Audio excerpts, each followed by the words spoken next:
Outra questão da prova de Canoas, aplicada pelo Objetivo a Concursos, escolhi para a gente comentar aqui a questão sobre números complexos.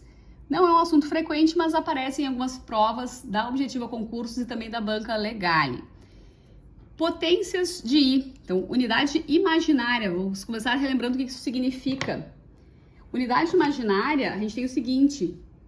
Esse I é a unidade imaginária.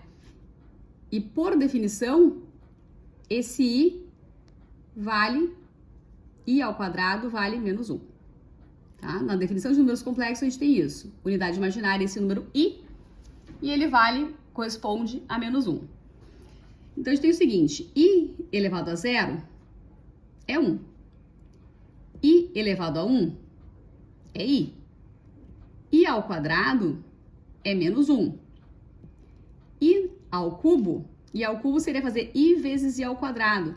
Então, fica I vezes menos 1, que é menos I. E assim segue. Então, a gente vai ter uma sequência sempre assim. 1, I, menos 1, menos I. 1, I, menos 1, menos I. Se eu continuar aqui o I na 4, por exemplo, eu posso fazer como I ao quadrado vezes I ao quadrado, que fica menos 1 vezes menos 1, que é 1. Tá? E assim segue. Então, sempre assim, 1i menos 1 menos i, 1i menos 1 menos i. A gente tem que saber aqui a soma i elevado a 12 mais i elevado a 26.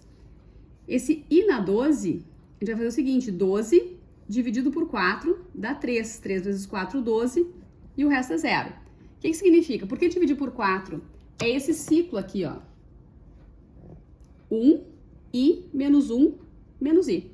E começa a repetir. 1i menos 1 menos i. Então, a gente divide por 4 e vai sempre elevar no resto. O que interessa é esse resto da divisão. Ou seja, aquele i na 12 é igual a i elevado a 0. E o i elevado a 0 é 1. Exatamente a mesma coisa a gente vai fazer para o cálculo desse i na 26. 26 dividido por 4 dá 6. 6 vezes 4, 24 e sobra 2. Eu vou ter, então, i na 26 igual a i ao quadrado. E o i ao quadrado é menos 1. Então, a gente tem o seguinte, o i na 12 é igual a 1 e o i na 26 é igual a menos 1.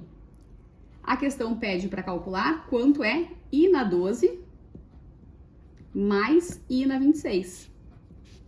1 mais menos 1. 0. Então, nessa questão, a resposta correta será letra D, de dado, D de Dani. Sempre assim, tá? 1i menos 1 menos i, essa sequência de potências. Por que dividir por 4?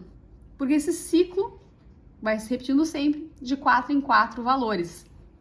1i menos 1 menos i são 4 resultados diferentes que a gente tem aqui. Depois repete sempre esses mesmos. E sempre nessa ordem. 1i menos 1 menos i. Qualquer que seja o expoente, então, o que a gente faz? Divide por 4 e vai elevar no resto. Sempre interessa aqui o resto da divisão.